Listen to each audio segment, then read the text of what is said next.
এটা শিওর যে in future তো বিয়ে করতেই হবে ভাইয়া, বিকজ বাংলাদেশ যে সোসাইটি, এই সোসাইটিতে একটা রাত 12টার পর হঠাৎ ফোনে নোটিফিকেশন, আর সেই নোটিফিকেশন যদি আসে সাকিব খান নামের কন্ট্যাক্ট থেকে। প্রশ্ন উঠেছে, নায়িকা অপু বিশ্বাসকে গভীর রাতে আপত্তিকর ভিডিও পাঠাতেন সাকিব খান? এটা কি শুধু গুজব নাকি বহুদিনের চাপ রাখা সত্য? আজকের ভিডিও শেষ না দেখা পর্যন্ত জাজমেন্ট দেবেন। আমি বলেছি না আমার লোক বলেছে? তো এটা কে বলেছে ভাই? আমরা শুনেছি। তো একজনের কাছ থেকে দুজন দুজন এই বিষয়টা কিন্তু ছড়ানো না, কয়েকদিন ধরে ফেসবুক, ইউটিউব ও গসিপ পেজে একটাই আলোচনা, রাতে সাকিব খানের পাঠানো ভিডিও নিয়ে ভেঙে পড়েছিলেন অপু বিশ্বাস। প্রশ্ন হলো, এসব দাবি এলো কোথা থেকে হঠাৎ? এখনই কেন নটিজেনরা বলছেন যেখানে আগুন নেই সেখানেই ধোঁয়া আসে না?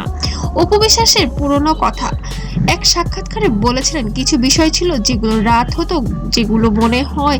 আমার তো কেন, আপনি বিয়ে করে আপনি হানিমুনে যাননি? আপনারা বিয়ে করে আপনার বউ নিয়ে যাননি?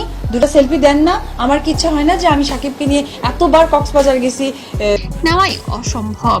তিনি ভিডিও শব্দ বলেননি, কিন্তু দর্শকদের প্রশ্ন, তাহলে রাতে কি হতো? ফোনে কি আসতো সেই কিছু?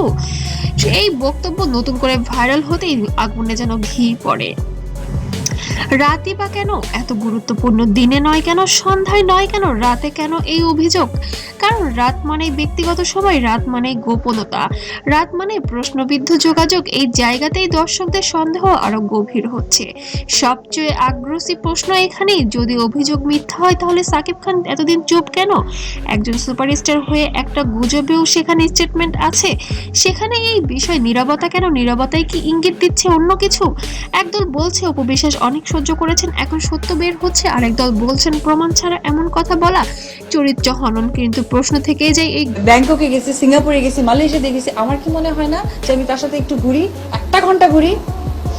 এই প্রোডাকশনের লোক দেখে যাবে আমি ঘরে যাই। গুজব এত শক্তভাবে ছড়ালো কিভাবে? ভিডিও আছে নাকি নেই? এখন পর্যন্ত কোনো ভিডিও প্রকাশ হয়নি, কোনো স্ক্রিনশট নেই, নেই কোনো আইনি কেস নেই। তাহলে কি সবকিছুই বানানো, নাকি সবকিছু ইচ্ছা করে আড়ালে রাখা হয়েছে? এই অনিশ্চয়তায় ভিডিওটাকে আরো ভয়ঙ্কর করে তুলছে। তিনটা সম্ভাবনা সামনে আসতে পারে: সত্য কিন্তু প্রমাণ নেই, গুজব কিন্তু খুব পরিকল্পিত, কারো ইমেজ নষ্ট করার কৌশল। আপনি কোনটা বিশ্বাস করেন? কমেন্টে লিখুন। আপনি কি মনে করেন অপু বিশ্বাস যা ইঙ্গিত দিয়েছেন তা সত্য, নাকি এটা শুধু গুজব? ভিডিওটি শেয়ার করুন, কারণ এই প্রশ্নের উত্তর জানাটা সবারই দরকার। আর অপু বিশ্বাস যেহেতু একজন নায়িকা, সে অবশ্যই কোনো গুঞ্জনের কথা বলবেন না, অবশ্যই কোনো কিছু সত্য আছে। যা ঘটে তা একটু হলেও রটে, আর সোশ্যাল মিডিয়ায় যা ঘটে তা তো একটু হলে অবশ্যই রটে। যেখানে সুপারস্টার সাকিব খান এবং নায়িকা ঢালিউড কুইন অপু বিশ্বাস এই বিষয়ে সরাসরি সম্পৃক্ত।